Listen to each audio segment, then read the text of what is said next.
Hi, I am Michael Buckoff from BetterTOEFLScores.com, and yesterday I put together a video. I'm doing videos every day here, so click subscribe just below this video to the right, and you'll get updates every time I make a new video. Think about it. I've already done more than 5,500 videos over the last 8 years, all relating about TOEFL, and I'm not done yet. I'm old, but I'm not done. Okay, so I want to talk about a word that you should not use during the speaking and writing sections of the TOEFL exam, and it is this one, you. You. Don't use this word. I've seen this so many times on either independent speaking, independent writing, even on the integrated speaking and writing tasks. I grade a lot of speaking practice tests every day at my online TOEFL course, and there's too many people using this word. You don't need it. You do not need this word on any section of the TOEFL IBT exam. And I'm talking about the speaking and writing.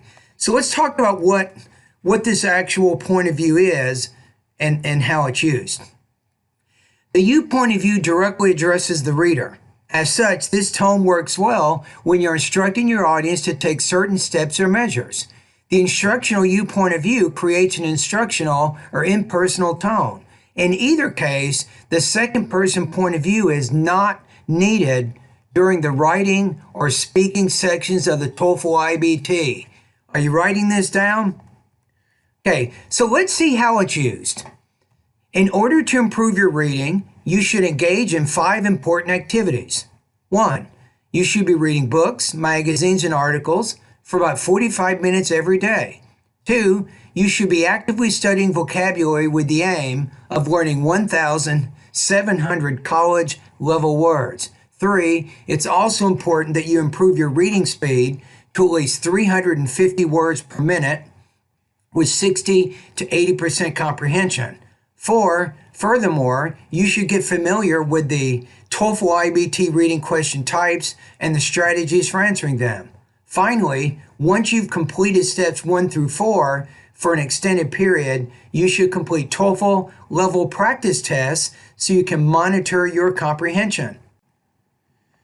So let's take a look at the independent speaking task. I'm going to give you an example that I think is very consistent in its point of view. So it says, some like vacationing at the beach, whereas others prefer to vacation in the desert. Discuss the advantages of vacationing at the beach. You notice how tricky this is? This is an actual question on the TOEFL IBT speaking section. If you're not paying attention, you'll talk about the advantages of both. But it's not asking you to do that. But as you look at the question, I think if you look at the response here, it says vacationing at the beach offers more entertainment options. For instance, when I went to Huntington Beach during the summer, we swam in the ocean for a few hours. Then on the beach, we built a 5-by-6 foot sandcastle as a family. Once we tired of the water and the sand, my family and I walked to a beach road along which there was a series of quaint shops. In one of the shops, we saw some unique beach tourist items that we decided to buy. Therefore, my experience proves that the beach offers multiple entertainment options for those who want a vacation there. How many times did you see the word you in this response here? The answer is none. 0. For the integrated speaking tasks 2 through 4, your purpose is to summarize the main points of the reading and listening passages. In addition, you are not trying to argue anything, so you need an objective formal tone. Hence, the third person point of view gives you the most appropriate tone. Notice in the below mock response the absence of any personal pronouns such as we or I. The reading passage explains an economic principle called the survival of the fittest, and the speaker in the lecture gives an example to further illustrate the concept. First of all, according to the author, survival of the fittest explains that only the strongest of a species will survive and that subsequent variations of that species will evolve. hence making future generations more likely to adapt certain physical characteristics to ensure their survival. Second of all, the speaker in the lecture explains how the duck-billed platypus has evolved. For instance, biologists believe that this small mammal at one point did not have webbed feet. However, in order for a platypus to avoid being eaten by larger prey, asserts the speaker, it adapted by learning how to swim. As the species spent more and more time in the water, the platypus developed webbed feet so they could move through the water more efficiently, concludes the speaker.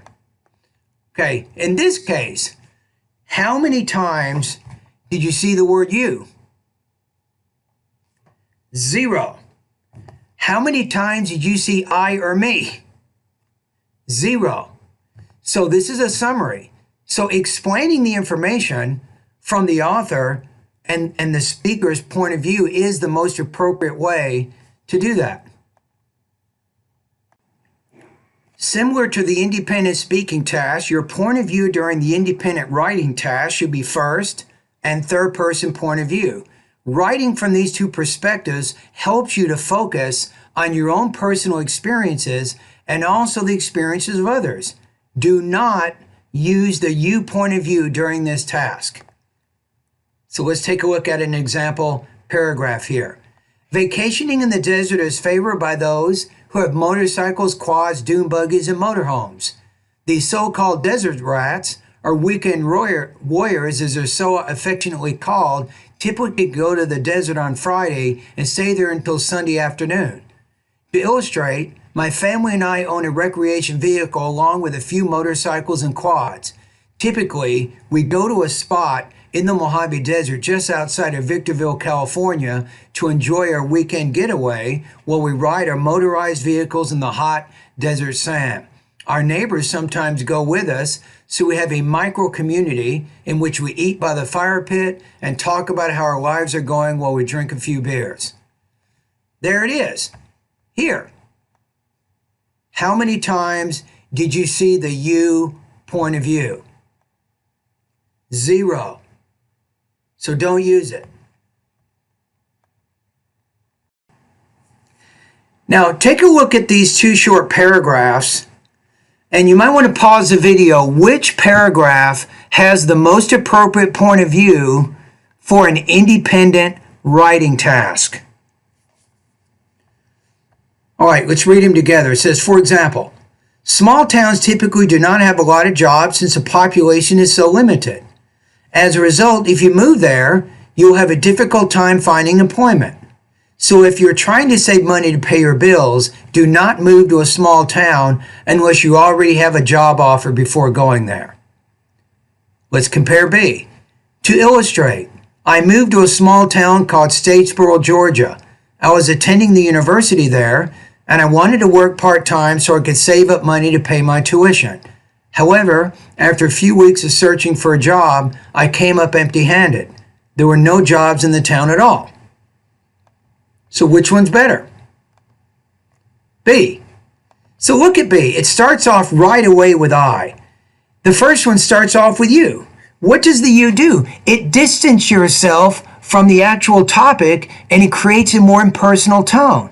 But because this is a personal experience writing task, that's not the right tone. You don't want to do that. So this one's not going to work very well. It creates a more impersonal tone. This one, I, Statesboro, attending the university, save up money, I came up empty-handed. This really directly addresses the writing task and it uses the most appropriate tone here. In this case, the first person tone works very well. All right? So in the conclusion of this video, don't use the you point of view in any TOEFL speaking or writing task.